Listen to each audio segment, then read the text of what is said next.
Bismillahirrahmanirrahim. Assalamualaikum warahmatullahi wabarakatuh. Perkenalkan, nama saya Andika. Saya merupakan salah satu dosen tetap di Universitas Karya Persada Muna, Fakultas Ilmu Kesehatan, Program Studi S1 Keperawatan.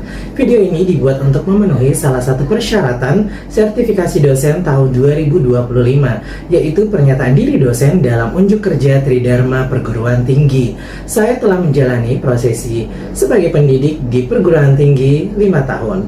Dengan komitmen untuk mendukung penerapan Tridharma, yaitu pengajaran, penelitian, dan pengabdian. Pada kesempatan ini, saya akan memaparkan salah satu mata kuliah yang saya ampu, yaitu Kepemimpinan dan Manajemen Keperawatan, di mana mata kuliah ini merupakan mata kuliah yang wajib semester 6, memiliki bobot 4 SKS. Pada metode pembelajaran saya menerapkan DEI, Delivery, Interaction, and Assessment. Mata kuliah ini merupakan mata kuliah yang menguraikan tentang teori yang menggabungkan antara dua konsep yang berbeda tetapi saling berkaitan, yaitu kepemimpinan dan manajemen keperawatan, di mana mempelajari tentang struktur organisasi dan tujuan serta fungsi, dimulai dari intervensi, implementasi, sampai dengan evaluasi.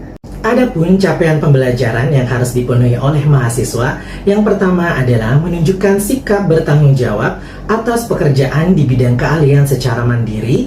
Yang kedua, memahami atau menguasai konsep kepemimpinan dan manajemen keperawatan. Yang ketiga, mengetahui atau menguasai konsep dasar fungsi serta tugas kepemimpinan dan manajemen keperawatan. Yang keempat, memahami penerapan fungsi manajemen keperawatan. Dan yang kelima, mampu melakukan implementasi dalam tugas kepemimpinan. Dan CPMK-nya adalah yang pertama, mampu memahami dan menguasai tentang konsep dasar kepemimpinan dalam manajemen keperawatan. Yang kedua, mampu mengetahui tentang penerapan proses kepemimpinan. Kemudian yang ketiga, mampu mengetahui tentang sifat-sifat kepemimpinan. Yang keempat, mampu memahami tentang mengidentifikasi gaya-gaya kepemimpinan. Yang kelima, mampu mengetahui tentang ruang lingkup dari kepemimpinan dan manajemen keperawatan. Kemudian yang keenam, mampu memahami fungsi dari manajemen berdasarkan fungsi manajemen keperawatan. Sedangkan yang ketujuh, mampu memahami perilaku organisasi dalam manajemen keperawatan. Yang kedelapan, mampu memahami penerapan manajemen konflik. Dan yang kesembilan, mampu memahami peran pemimpin dalam memotivasi sumber daya manusia. Selanjutnya adalah sub capaian pembelajaran mata kuliah, di mana terdiri yang pertama, mahasiswa mampu memahami dan menjelaskan konsep dasar, fungsi, dan tugas kepemimpinan. Yang kedua, mahasiswa mampu memahami dan menjelaskan tentang penerapan asuhan keperawatan. Yang ketiga, mahasiswa mampu mengetahui tentang penerapan dan karakteristik pemimpin berdasarkan dengan sifatnya.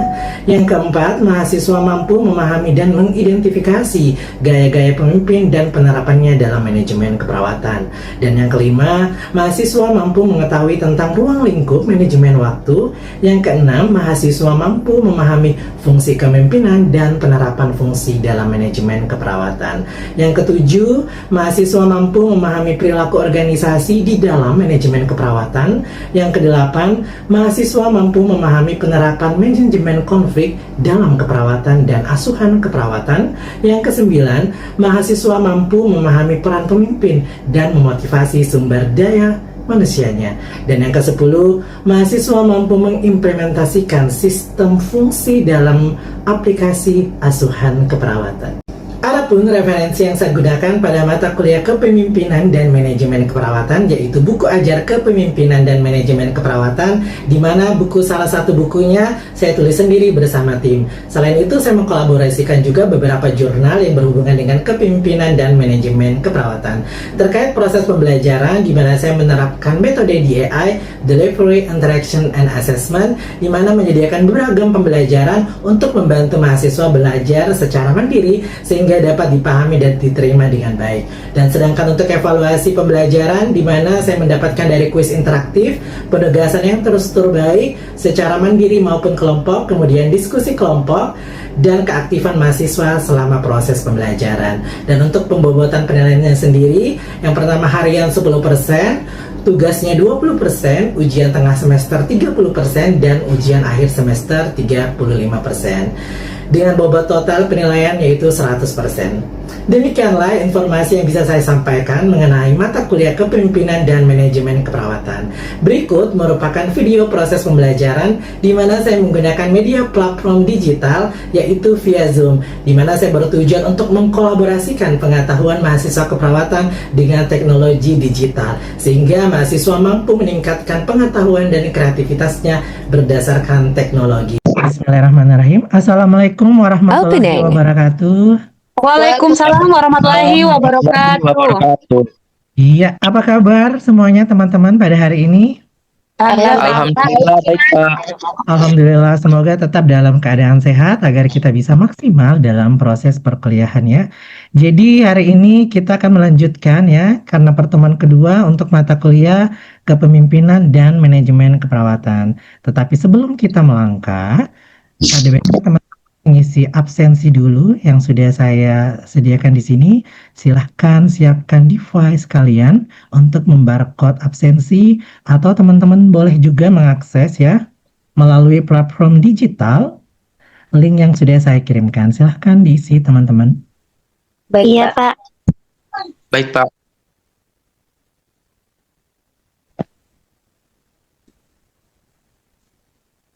Oke, bagaimana sudah? Sudah, Pak. Pak.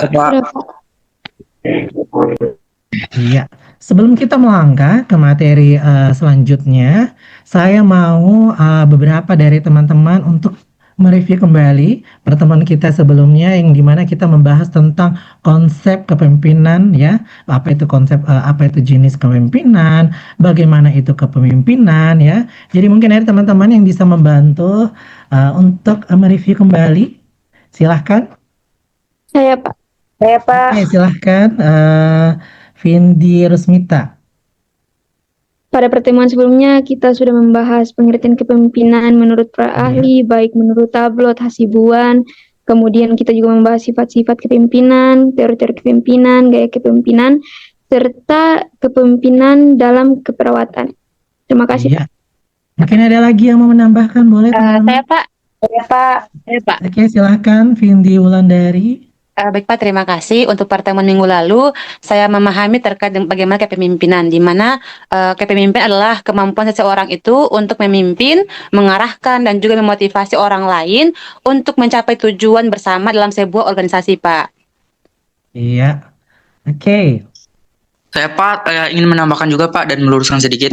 Oke, silakan Haswan. Baik, dari jawaban saudari Vindi tadi itu dapat saya juga ingin meluruskan sedikit. Jadi kepemimpinan itu adalah proses mempengaruhi dan memotivasi individu atau kelompok untuk mencapai tujuan bersama. Di sini juga saya menambahkan peran kepemimpinan. Jadi peran kepemimpinan sendiri itu ada 4. Yang pertama yaitu membangun tim, yang kedua mendorong inovasi, yang ketiga menyelesaikan konflik, dan yang terakhir yaitu mengembangkan keterampilan. Mungkin itu saja dari saya, Pak. Saya kembalikan kepada Luar biasa Bapak. sekali ya. Jadi saya anggap teman-teman semua ini sudah memahami ya materi-materi yang sebelumnya yang kita sudah pelajari sama-sama. Jadi kita bisa lanjut untuk ke materi selanjutnya yaitu fungsi dan proses manajemen dalam kepemimpinan. Adapun referensi yang saya gunakan yaitu buku manajemen keperawatan ya. Buku manajemen keperawatan ini penerbitnya adalah Pustaka Baru Press yang ditulis oleh Ibu Maria H. Bakri SKM MKes. Adapun juga referensi lain saya menggunakan jurnal-jurnal penelitian yang ada hubungannya dengan fungsi dan proses manajemen dalam kepemimpinan itu sendiri. Nah, ini yang paling penting yang perlu teman-teman perhatikan. Jadi saya berharap teman-teman di sini mampu memahami apa sih sebenarnya fungsi manajemen itu, ya. Kemudian bagaimana memahami proses manajemen dalam kepemimpinan. Dan yang terakhir adalah bagaimana teman-teman bisa memahami keterkaitan antara fungsi manajemen dan kepemimpinan dalam keperawatan. Oke, kita masuk ke materinya. Nah, manajemen keperawatan ya. Mungkin ini bukan adalah suatu hal yang asing atau yang baru yang mungkin teman-teman dengar karena manajemen keperawatan ini adalah landasannya dasar untuk menjadi seorang Pemimpin. seorang pemimpin, seorang perawat, seorang yang akan bekerja. Jadi tidak bisa tidak bisa melakukan sesuatu, tidak bisa mengerjakan sesuatu kalau tidak ada namanya manajemen Keperawatan. Manajemen keperawatan. Nah, mungkin ada yang bisa membantu saya membaca di slide ini apa sih sebenarnya manajemen keperawatan itu? Saya, Pak. Oke, silakan Zafitra Ahmadani. Jadi, manajemen keperawatan merupakan suatu proses bekerja melalui anggota atau staf keperawatan untuk memberikan arahan keperawatan secara prediksi atau Secara profesional ya. Nah, jadi yang dimaksudkan di sini adalah bagaimana seseorang individu ataupun organisasi. Kalau kita berbicara suatu instansi, kita berbicara organisasi, berarti kita membahas tentang sumber daya Manusia. sumber daya manusia. Jadi yang mengelola manajemen ini adalah sumber daya manusia itu Manusia. sendiri. Kalau di instansi keperawatan atau di rumah sakit, siapa yang mengelola? Banyak Pak, ada pemimpinnya, ada staff-staffnya, ada manajernya, ada dokter, ada tim. ada pimpinan, ya.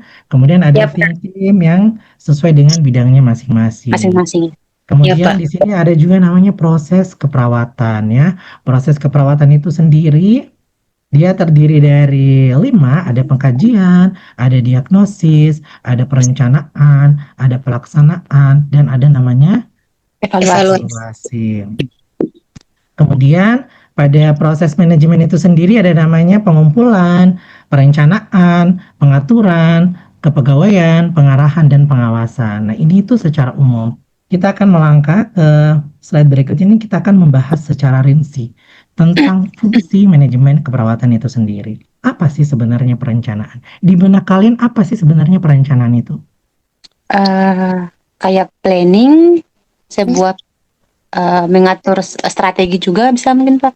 Ya, betul sekali yang disampaikan teman Vindi, bahwa perencanaan itu adalah suatu strategi ya, ataupun planning untuk mencapai suatu tujuan.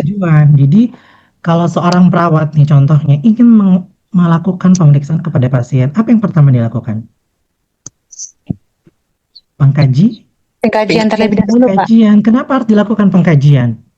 untuk mengamati kondisi dari pasien tersebut Pak. Ya, Jika kita tidak memiliki data, maka apa yang akan kita untuk lakukan? mengetahui kondisi ya, untuk mengetahui kondisi sebelum kita melakukan yang namanya perencanaan. Jadi perencanaan ini diambil dari pengkajian tersebut. Jadi kita melihat fenomena-fenomena yang terjadi, dan disitulah baru kita lihat kita membuat perencanaan tersebut. Kemudian pengorganisasian. Kalau di pengorganisasian ini adalah yang tadi kita bahas, bahwa organisasi itu terdiri dari sumber daya Manusia. Organisasi inilah yang menjalankan perencanaan tersebut. Organisasi inilah yang mengelola perencanaan tersebut, ya. Kemudian kita masuk ke pelaksanaan. Kalau di pelaksanaan ini adalah bagaimana cara kita mengimplementasi. Apa itu implementasi menurut pandangan kalian? Sebuah pelaksanaan atau tindakan yang dilakukan dari apa yang telah kita rencanakan. Ya, jadi implementasi itu adalah suatu tindakan akan hasil perencanaan yang sudah kita buat atau kita buat. Jadi pelaksanaan ini kita laksanakan, panduannya di mana? Di perencanaan tersebut. Kita tidak bisa melakukan kegiatan di luar dari perencanaan tersebut. Kita tidak bisa mengelola sesuatu tanpa perencanaan tersebut. Jadi segala sesuatu yang sudah tersusun di perencanaan ini dilaksanakan, ya. Tentunya sesuai dengan aturan-aturan yang sudah berlaku dari organisasi tersebut, ya. Kemudian evaluasi. Nah, evaluasi ini adalah poin yang paling terpenting dari 4 poin tersebut. Kenapa demikian? Karena evaluasi ini yang akan melihat apakah balance antara perencanaan dengan implementasi. Apakah perencanaan yang pertama sudah sesuai dengan implementasinya? Nah, bagaimana kira-kira teman kalau ada kasus ternyata pada saat dilakukan perencanaan ternyata sudah dibuat perencanaan terus diimplementasikan ternyata tidak sesuai dengan apa yang diharapkan. Kalian sebagai manajemen atau bagian dari suatu keperawatan, kira-kira solusi apa yang tepat yang bisa dilakukan? Saya Pak, Share dulu nih. Nah, boleh, Vindi. kalau untuk saya pribadi, jika saya sebagai seorang manajer di situ, yang pertama mungkin saya akan menindaklanjuti kembali terlebih dahulu apa penyebab sehingga ini tidak efisien. Iya. Yang kedua, saya akan mencoba kembali untuk mencari perencanaan yang lebih baik lagi sehingga tuh hasilnya bisa maksimal. Ya, jadi betul sekali yang disampaikan Vindi. Jadi kita melihat dulu, jangan langsung mengganti rencana tersebut. Kita melihat dulu apa sih kendala dari rencana tersebut, apa sih sebenarnya poin yang menjadi kendala sehingga diimplementasikannya itu tidak sesuai.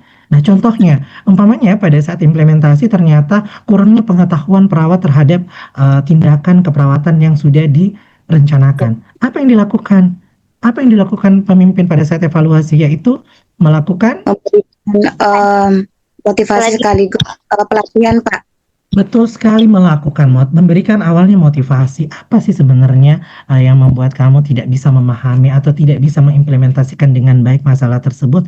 Nah, kemudian kita melakukan pelatihan-pelatihan. Ini bertujuan untuk meningkatkan kualitas dan pengetahuan ya perawat tersebut ya, agar bisa memenuhi implementasi yang sudah direncanakan. Jadi seperti itu. Sampai sini ada yang mau ditanyakan? Saya Pak izin bertanya Oke, silakan Vindi Wulandari. terkait fungsi manajemen sendiri Pak, kan ini Iya. poin utamanya adalah perencanaan. Iya. Saya ingin bertanya, kenapa sih bukan pengorganisasian itu menjadi poin utama? Kenapa harus perencanaan? Kan saya rasa juga pengorganisasian itu bisa menjadi poin utama, Pak. Mungkin Ya, bisa saya jadi Bapak jelaskan atau bagaimana? Ya, wah bagus sekali pertanyaan dari saudari Vindi Wulandari ya. Jadi, kenapa sih sebenarnya perencanaan ini jadi landasan utama dalam fungsi manajemen? Karena seperti ini, pada saat perencanaan belum ada namanya terbentuknya pengorganisasian. Masih orang yang mau membuat rencana ke depannya dulu. Belum terbentuk suatu organisasi ya. Jadi perencanaan ini, organisasi ini tidak akan bisa berjalan kalau tidak ada namanya perencanaan. Nah, setelah sumber daya yang ada di situ membuat perencanaan, barulah dia menentukan pengorganisasian di dalamnya. Karena di dalam organisasi itu ada namanya sumber daya manusia. Nah, sumber daya manusia ini tuh dipilih tidak sembarangan juga teman-teman. Jadi harus sesuai dengan bidangnya masing-masing. Jadi kalau dia perawat, berarti kebutuhannya perawat, berarti lulusannya juga harus perawat, skillnya juga harus perawat. Kalau dia administrasi kesehatan, berarti skillnya juga harus administrasi kesehatan. Jadi harus sesuai dengan linear dengan bidang. profesi, dengan pekerjaannya. Jadi seperti itu. Nah, kita lanjut. Proses manajemen ini, kalau dalam materi yang ini saya akan lebih berfokuskan kepada perawat. Karena kenapa? Karena kalau kita melihat tentang fungsi dari manajemen, otomatis ada kaitannya dengan keperawatan. Nah, saya tanya dulu, kira-kira kalau kalian ini sebagai seorang perawat, apa sih keterkaitan antara fungsi manajemen dalam keperawatan? Saya, Pak. Oke, silakan Mamice. Contohnya apa? Oke, baik, Pak. Jadi keterkaitan antara fungsi manajemen dan kepemimpinan keperawatan itu seperti dalam hal pemberian asuhan keperawatan. Nah, ketika seorang pemimpin itu bisa menerapkan fungsi kepemimpinan secara baik kepada karyawannya atau bawahannya itu, maka dapat meningkatkan pemberian pelayanan yang lebih efektif dan efisien kepada pasien, sehingga dapat meningkatkan kualitas pemberian asuhan keperawatan kepada pasien. Mungkin seperti itu, Pak. Ya, bagus sekali ya. Seperti tadi saudari Wamice. Jadi, betul sekali yang disampaikan bahwa asuhan keperawatan merupakan implementasi dari fungsi manajemen. Kiblat dari asuhan keperawatan adalah fungsi manajemen. Kenapa? Karena di dalam asuhan keperawatan itu ada namanya intervensi, ada namanya implementasi, dan ada namanya evaluasi. Nah, ini seperti ini. Di keperawatan itu ada namanya pengkajian. Pengkajian adalah mengumpulkan informasi, tenaga keperawatan, administrasi, dan bagian serta fungsi dari keseluruhan ruang lingkup keperawatan itu sendiri. Ya, jadi tadi pasti sudah paham kenapa sih harus dilakukan pengkajian, karena sebelum kita melakukan perencanaan, kita lihat dulu fenomena-fenomena yang terjadi. Kita lihat dulu kalau dalam asuhan keperawatan, berarti kita lihat dulu kondisi-kondisi dari pasien. Jadi seperti itu. Kemudian perencanaan. Nah, ini perencanaan adalah untuk menyusun suatu perencanaan yang benar-benar strategis dalam mencapai target organisasi yang telah ditetapkan secara bersama-sama. Nah, di sini secara definisi bisa jelas ya dari tadi pertanyaannya siapa Vindi Wulandari bahwa kenapa sih Pak harus perencanaan dulu ya? Kenapa tidak organisasi dulu? Nah, jadi di sini kalian bisa lihat bahwa secara definisi saja perencanaan itu untuk menyusun suatu perencanaan yang dimana secara strategis untuk ditetapkan atau diterapkan sama organisasi ya. Nah, kemudian pelaksanaan di sini sama dengan kalau di asuhan keperawatan apa? Implementasi, Pak. Implementasi. Jadi tahap pelaksanaan di sini merupakan kegiatan untuk melaksanakan suatu segala perencanaan yang disusun secara bersama-sama ya. Jadi dituntut ada kewenangannya, ada haknya itu seperti itu. Jadi mungkin ada tidak kira-kira teman-teman yang bisa berikan contoh tentang pelaksanaan? Jadi berikan dulu contoh. Jadi Pak pengkajiannya seperti ini, kemudian intervensinya seperti ini, kemudian implementasinya seperti ini. Ada bisa yang memberikan contoh tentang hal ini dalam keperawatan?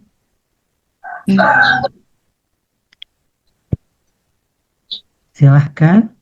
Jadi dimulai dari Pak. Jadi kalau di pengkajian itu pasien biasanya nampak lemas, kemudian pasien terlihat sesak. Jadi apa intervensi yang dilakukan dalam keperawatan?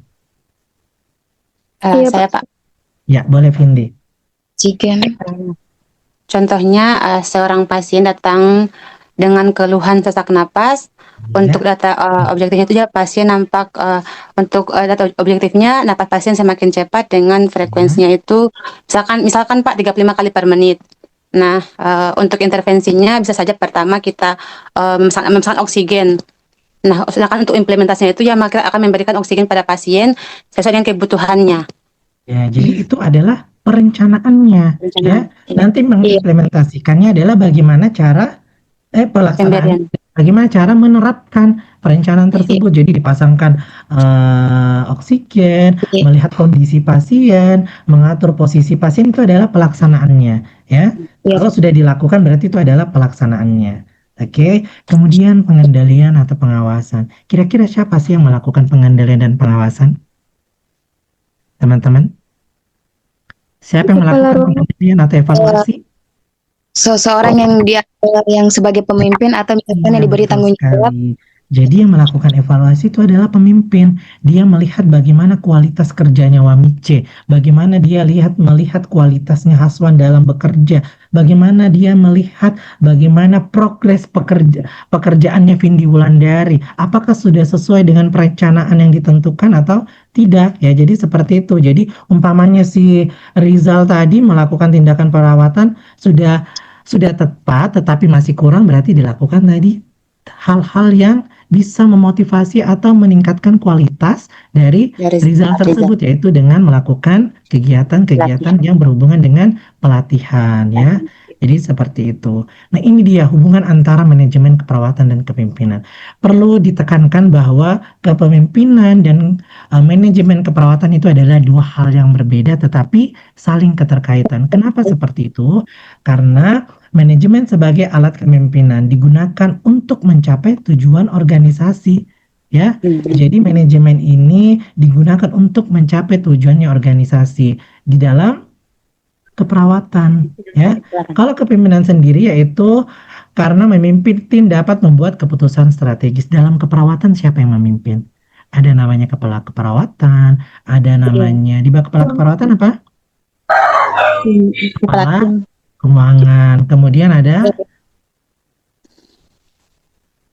kepala tim dan anggota perawat. Jadi itu proses, itu namanya, itu adalah salah satu contoh organisasi ya. Jadi seperti itu. Pak. Sampai sini sudah paham teman-teman? Paham Pak, cukup jelas. Oke. Nah, jadi di sini ada tugas ya. Ini nanti boleh kalian teman-teman cek ya. Nanti saya kirim lewat platform digital.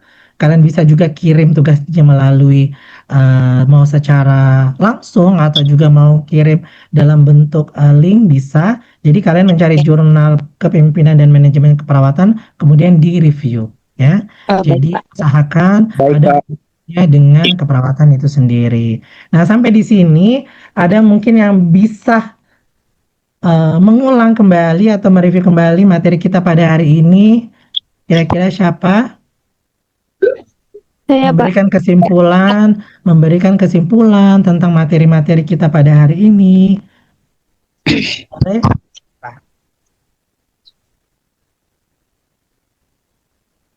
Siapa yang mau memberikan kesimpulan? Boleh, silakan teman-teman. Tadi Pak Windy Rusmita katanya. Oke, Windy Rusmita. silakan Windy Rusmita. Jadi bagaimana menurut kamu kesimpulan materi kita pada hari ini? Silakan apa-apa saja poin-poin yang terpenting, silakan dipaparkan. Baik, pada materi kita hari ini kita sudah membahas tentang proses keperawatan, kemudian proses Iya. manajemen, serta fungsi manajemen keperawatan itu sendiri. Ya. Menurut saya kesimpulannya itu kepemimpinan dan manajemen tidak terlepas dari organisasi keperawatan itu sendiri, baik dalam perencanaan, pengorganisasian, pelaksanaan, dan juga evaluasi. Iya. Fungsi manajemen adalah alat bagi keperawatan untuk mencapai tujuan. Terima kasih, Pak. Ya, oke, mungkin ada tambahan dari teman-teman yang lain yang mau menambahkan kesimpulan untuk pertemuan kita pada hari ini. Silahkan.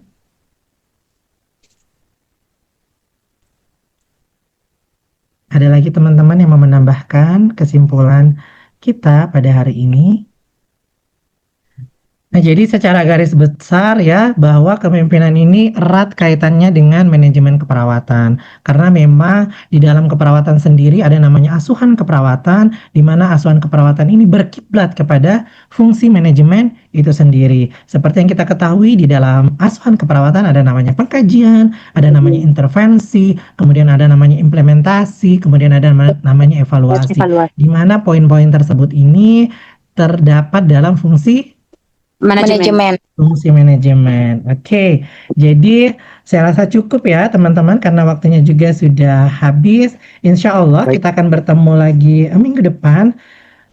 Iya, Pak. Jadi saya tutup untuk pertemuan hari ini. Billahi taufik wal hidayah. Wassalamualaikum warahmatullahi wabarakatuh.